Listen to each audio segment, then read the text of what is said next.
inflation, I'm sure, but when we look at the economy today, it's clear we've made enormous strides. And our plans and our policies have produced the strongest job creation economy in modern times. In addition, 8.3 million jobs in my first 15 months in office at a record. Unemployment rates were down to 3.6%, the fastest decline in unemployment to start a presidential term ever recorded. And in addition, Americans have applied to start 5.4 million new small businesses last year, 20% more than any other year on record. And I see, and as I see it, everything across the country is, as I go across the country, our economy has gone from being on the mend to on the move. But for every worker I met who's gained a little bit of breathing room to seek out a better paying job, for every entrepreneur who's gained the confidence to pursue their small business dreams, I know the families all across America are hurting because of inflation. I understand what it feels like. I come from a family where when the price of gas or food went up, we felt it. It was a discussion at the kitchen table. I want every American to know that I'm taking inflation very seriously, and it's my top domestic priority. And I'm here today to talk about solutions, and there's going to be more we're going to have to talk about as well. But first, I want us to be crystal clear about the problem. There are two leading causes of inflation we're seeing today. The first cause of inflation is a once-in-a-century pandemic. Not only did it shut down our global economy, it threw the supply chains and demand completely out of whack, especially in countries where more effective recovery responses weren't available, especially in those sectors that rely on semiconductors. These supply challenges have been further hampered by the onset of Delta and Omicron viruses. And you've all seen it, you've all felt it. And this year we have a second cause, Mr. Putin's war in Ukraine. We saw in March that 60% of inflation that month was due to price increases at the pump for gasoline. Putin's war has raised food prices as well, because Ukraine and Russia, two of the world's major bread baskets for wheat and corn, are essentially completely stalled. Ukraine has 20 million tons of grain in storage in silos right now. They're trying to figure out how to get out of the country into market, which would reduce prices around the world. Normally we'd have already begun to export them into the market, but it hasn't because of Putin's invasion. So we're working with our European partners to get this food out into the world so that it could help bring down prices. But it's difficult because, again, of Putin and the Russian invasion of Ukraine. And those two major contributors to inflation are both global in nature. That's why we're seeing historic inflation in countries all over the world. But here's the good news. Because of the actions we've taken, America's in the stronger position to meet this challenge than just about any other country in the world. Some of the roots of the inflation are outside of our control, to state the obvious. But there are things we can do and we can address and we need to do. That starts with the Federal Reserve, which plays a primary role in fighting inflation in our country. I put forward highly qualified nominees to lead that institution, and I strongly urge the Senate to confirm them without delay. The Fed has dual responsibilities. First is achieving maximum employment, and second is stable prices. And while I'll never interfere with the Fed's judgments and decisions or tell them what they have to do, they're independent. I believe that inflation is our top economic challenge right now, and I think they do too. We've built a strong economy with a strong job market. And I agree with what Chairman Powell said last week, that the number one threat is the strength, and that strength that we built is inflation. So the Fed should do its job, and it will do its job, I'm convinced, with that in mind. Now, as I said when I came to what Congress and the President can do to fight inflation, Americans have two potential paths forward. The first is my plan, the Democratic plan, The plan put forward by Congressional Republicans is a second alternative. Here's how each of us would tackle inflation. My plan is to lower everyday costs for hardworking Americans, and lower the deficit by asking large corporations and the wealthiest Americans to not engage in price gouging and to pay their fair share in taxes. The Republican plan is to increase taxes on the middle-class families, let billionaires and large companies off the hook as they raise prices and reap profits at record amounts. And it's really that simple. But let me explain why this choice is so important. Let me start with the Putin price hike, high gas prices, and energy prices. My plan is already in motion. I led the world and other countries to join with us to coordinate the largest release of oil from our stockpiles of all the countries in history, 240 million barrels to boost global supply. Here at home, U.S. oil and gas production is approaching record levels. In fact, we produced more oil domestically in my first year in office than my predecessor did in his first year. To further drive down prices, my administration is allowing the sale of gasoline using homegrown biofuels this summer, which wasn't allowed before. And to reduce our dependence on foreign oil and reckless autocrats like Putin, I'm working with Congress to pass landmark investments to help build a clean energy future as well. From tax credits for businesses to produce renewable energy, to tax credits for families to make their homes more energy efficient. I met with nearly a dozen CEOs of America's largest utility companies, and they, to a person, told me that, and including Southern Company, American Electric Power, and 10 others. They confirm that if we pass the investments I'm talking about, we'll immediately lower families' utility bills by as much as $500 a year, according to their one estimate. That's by they're going to make their homes more secure in terms of heat not getting out and air conditioning not escaping because they have good insulation. Now, what's the Congressional Republican plan with respect to energy? First of all, their plan is to give oil companies a free pass. For example, right now oil companies are sitting on 9,000 unused leases, oil leases, which are the property of the federal government, on the property of the federal government. Under my plan, they would have to pay taxes, and if they don't use those leases to produce more oil, they just can't sit on it.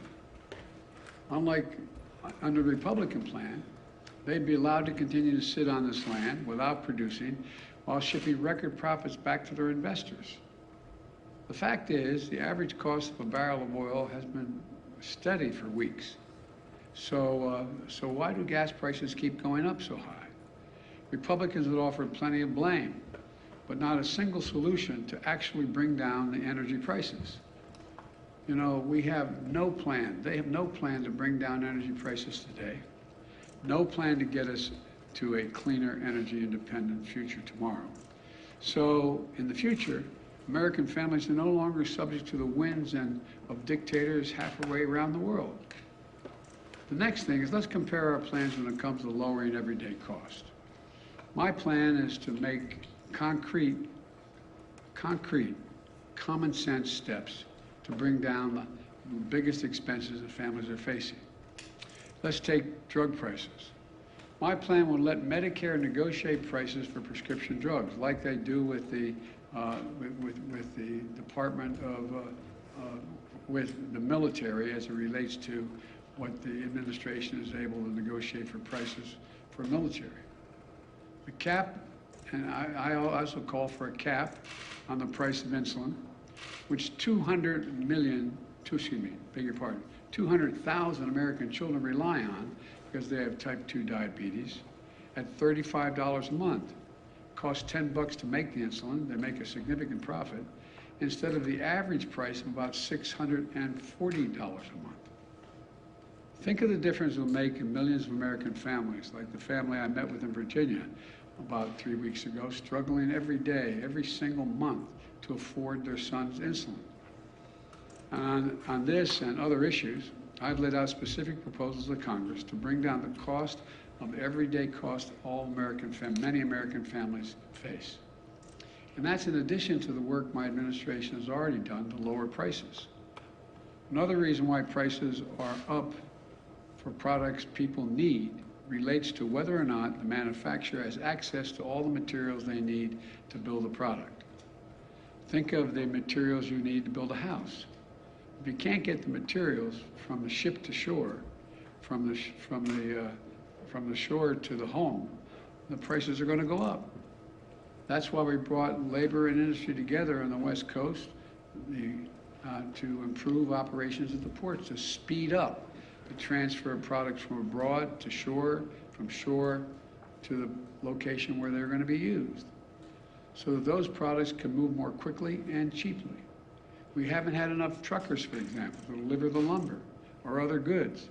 That's why we are executing a plan to get more truckers on the job.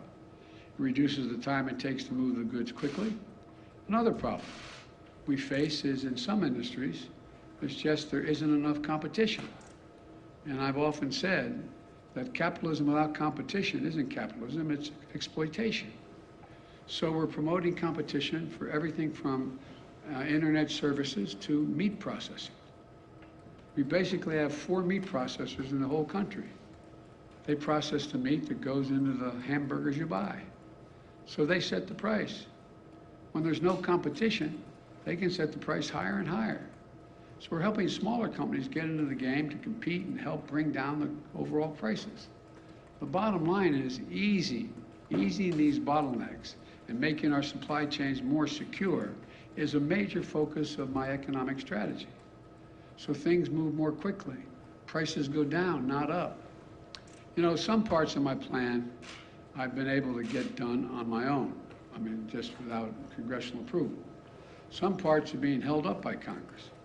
But all of my plan is focused on lowering costs for the average family in America, to give them just a little bit of breathing room. Now, what's the Congressional Republican plan? They don't want to solve inflation by lowering your costs. They want to solve it by raising your taxes and lowering your income. I happen to think it's a good thing when American families have a little more money in their pockets at the end of the month. But the Republicans in Congress don't seem to think so. Their plan has actually made working families, it's going to make working families poorer. You don't have to take my word for it. It's in writing.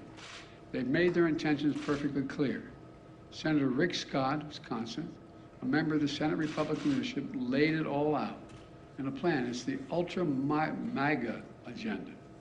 Their plan is to raise taxes on 75 million American families, over 95% of whom make less than $100,000 a year total income. The average tax increase would be about $1,500 per family. They've got it backwards in my view. I proposed a minimum tax for billionaires.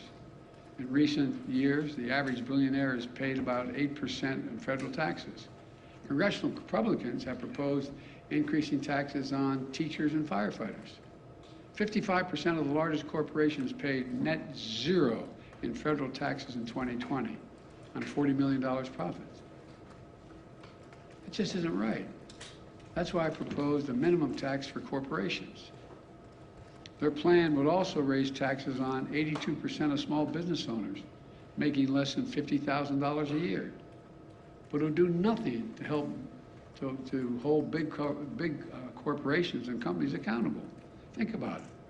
Republicans in Congress are so deeply committed to protecting big corporations and CEOs that they would rather see taxes on working American families and try to depress their wages to take on inflation. Never mind the fact that many of these companies are recording record profit margins, even as they raise prices record amounts. Look, you've heard me say it before, I'm a capitalist. I'm not out to punish anybody. I have no problem with companies getting and generating reasonable profits. But in this moment of peril, with the war overseas and inflation surging around the world, the last thing we should be thinking about is rewarding companies for exploiting the situation. While families struggle to pay their bills, some corporate executives are on earnings calls with investors on Wall Street cheering their record profits. and explain how they're using this period of inflation to cover the rise in prices far beyond what they need to do to cover their costs. And all this time, they're not even paying for a fair share of taxes in the first place. You want to bring down inflation? Let's make sure the wealthiest corporations pay their fair share. My plan asks those companies to pay their fair share in taxes. Congressional Republican plan, let them off scot-free. And if you weren't extreme enough in the Congressional Republican agenda, they put it in writing. It also calls on Congress to put Social Security, Medicare, and Medicaid on the chopping block every 5 years. Now, if I hadn't seen it in writing, I think somebody's making this up. But their proposal is every 5 years, all those programs would cease unless they're re-voted, that the Congress comes along and says, yeah, we want to keep these plans, affirmatively voting for them. Well, imagine the changes that are going to take place then, man. Imagine all the bargaining that's going to take place. You Democrats want to maintain Social Security, you got to give up such and such. Look, I want to give Medicare the power to negotiate drug prices and make it stronger and lower your cost. Republicans kind of want to make, Congress want to make Medicare's very existence up for vote over and over again, along with Social Security and Medicaid. Really, ask yourself, how well are we going to sleep at night knowing that every 5 years, MAGA Republicans, if they're still the Republican, this, as I said, this is not your father's Republican Party, if we're going to have to vote on whether you will have Social Security, Medicare, Medicaid, and what amounts you'll have in each of those programs. You know what they're likely to do? Use them as hostages every 5 years to get their way on other things. Think about it. Give us another tax cut for billionaires or Social Security gets it. Stop investing in clean energy, or we're gonna kiss your Medicare goodbye. It's outrageous. It's outrageous. I can't believe that the majority of the Republicans buy on to Scott's plan, but that's a plan in writing, and he's in the leadership. Finally, let's do one more comparison. Let's compare our two plans when it comes to the deficit. Republicans love to attack me as a big spender, as if that's the reason why inflation's gone up. Let's compare the facts. Under my predecessor, the deficit exploded, rising every single year in the Republicans. Under my plan, we're on track to cut the federal deficit by $1.5 trillion this year. We say it again, $1.5 trillion by the end of this fiscal year. The biggest one-year decline in all of history for America. That's in addition to last year, we cut the budget $350 billion. The deficit, not the budget, the deficit, $350 billion. My Treasury Department is planning to pay down the national debt this quarter, which never happened under my predecessor. Not once. Not once. Because unlike my predecessor, the deficit has gone down both years I've been here. That is not an abstraction. It matters. It matters to families because reducing the deficit is one of the main ways we can ease inflationary pressures. Look, the bottom line is this. Americans have a choice right now between two paths, reflecting two very different sets of values. My plan attacks inflation and grows the economy by lowering costs for working families, giving workers well-deserved raises, reducing the deficit by historic levels, and making big corporations and the very wealthiest Americans pay their fair share. The other path is the ultra-MAGA plan put forward by Congressional Republicans to raise taxes on working families, lower the income of American workers, threaten sacred programs Americans count on like Social Security, Medicare, and Medicaid, and give break after break to big corporations and billionaires, just like they did the last time they were in power, when their top priority was the reckless $2 trillion tax cut majority of that going to the very wealthiest Americans, which ballooned the deficit, and not a penny of it was paid for.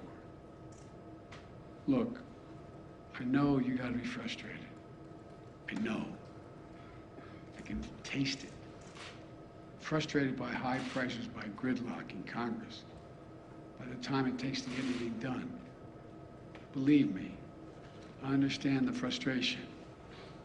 But the fact is, Congressional Republicans, not all of them, but the mega Republicans are counting on you to be as frustrated by the pace of progress, which they've done everything they can to slow down, that will hand power over to them and enact, so they can enact their extreme agenda. Look at their agenda. We'll put up on a webpage somewhere, I think I can do this, the Scott Plan. It's in writing. We need a government focused on what families actually need. So I urge all Americans to think about the path I've laid forward. We're gonna have to do more beyond what I laid forward. But then think about the Republicans in Congress are actually proposing. Which path is right for you and for your family, and quite frankly, for America? Let's build on the extraordinary process and progress we've made instead of tearing it down. Let's focus on what matters. This really matters to average Americans. I want to thank you all. God bless you, and may God protect our troops. Mr. President,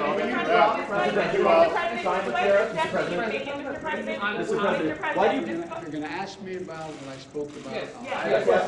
Mr. President, why do you believe so many Americans believe that your administration is not doing enough to combat inflation? And do you believe that you and your administration bear some measure of responsibility for the inflation that we're seeing across the country? First is we're in power. That's the first thing. And you justifiably right, we control all three branches of the government. Well, we don't really. We have 50-50 in the Senate. You need 60 votes to get major things done. I've been pushing the things I've been proposing here, and you've heard me speak to today since I got in office.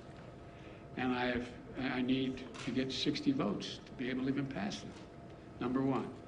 Number two, I think that, they're not focused. All they're focused on, understandably, is the problem they're facing. They get a 5.5% raise, an average raise in their salaries, and yet inflation exceeds that. And they look around the world, and they know that a lot of it's extremely complicated. And so they're frustrated, and I don't blame them. I really don't blame them. There's a lot we have to do. But you know as well, I shouldn't say you, I think what I have to do is explain in simple, straightforward language what's going on. Like, the reason why 30% of the inflation last year is because automobiles cost more. Why'd they cost more? They couldn't get the computer chips to make them. People were making a lot more money. They wanted to buy the automobiles, they couldn't buy them because the costs went up so high because there were so few of them. The same way this year. The same way this year, the reason why prices are up. They understand, but they don't. Look, most people, the vast majority of Americans are hoping that their government just takes care of their problem and they don't have to think about it in detail at the kitchen table or at the dinner table. And that's understandable, no matter what their background. But right now, it's confusing. There's a war in Ukraine, and they're scratching their heads like, what the heck is Russia doing? Should we be helping? They think we should be helping the innocent Ukrainians. But what impact does that have? Do you think the average person, whether they have a PhD or they have any other job, sits and thinks, wow, there's thousands of tons of grain in elevators in Ukraine that can't get out. And Ukraine's one of the biggest producers of corn and wheat. I wonder whether that's the reason my prices are up. And do you take any responsibility for the inflation in this country? Do you take any responsibility for your policies? I think our policies help, not hurt. Think about what they say. The vast majority of the economists think that this is going to be a real tough problem to solve, but it's not because of spending. We brought down the deficit. the bottom line is, how much does America owe? How much in the hole are we going? We're reducing that. Today you have retail gasoline prices and diesel prices at record highs. Yes. Yet you have yet to ask Americans to consume less. You're a train guy. Have you ever thought of your administration asking Americans to drive less, to take public transport? Well, if you ever raised a family like mine, you don't have to tell them. They're doing everything in their power to figure out how not to have to show up at the gas pump. That's why, for example, one of the things that's going to help a lot, but it's going to take time, is our infrastructure bill. The truth is, they don't have that many options in terms of transportation around the country right now. If you live in the Northeast Corridor, you do. If you're driving back and forth between Baltimore, Washington, New York, et cetera.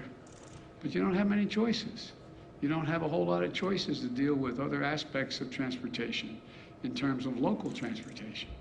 And so what happens is, and unless they're electric, we find ourselves the cost of flying, buying a ticket on a plane costs more because of gas prices. So this is a process.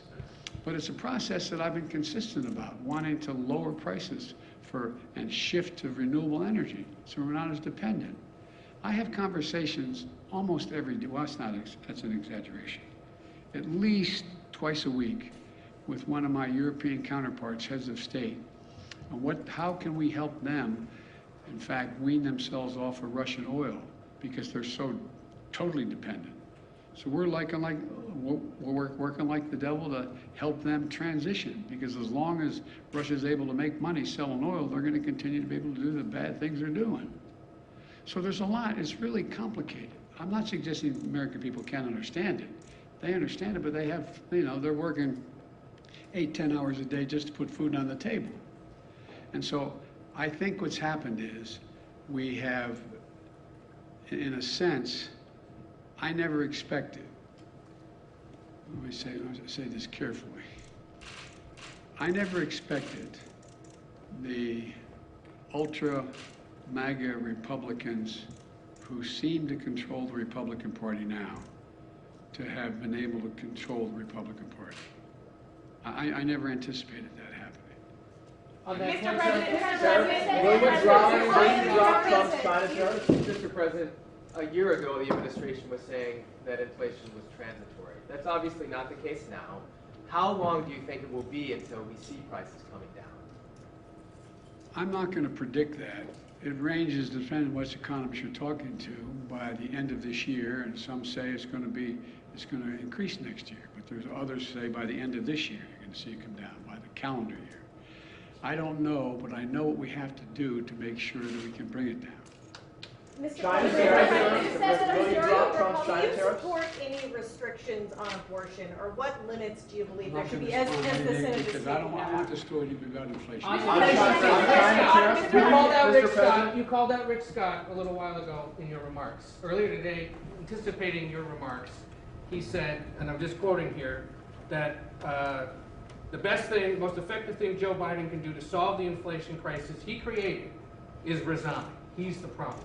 The senator added later, Joe Biden is unwell, he's unfit for office, he's incoherent, incapacitated, and confused. These are his words. Offering you a chance to respond to them. I think the man has a problem. Can I ask you about will you drop former President Trump's China tariffs? We're discussing that right now. We're looking at what would have the most So positive lower them or impact. to erase them? No, I didn't say that. I'm asking. I'm telling you, we're discussing it, and no decision has been made on it. Mr. That's enough. Thank you, guys. President, That's a how wrap. long should Americans be Thank you prepared all. to pay this much at the pump? Are you concerned about a All right, guys, recession, let's move Mr. out. President?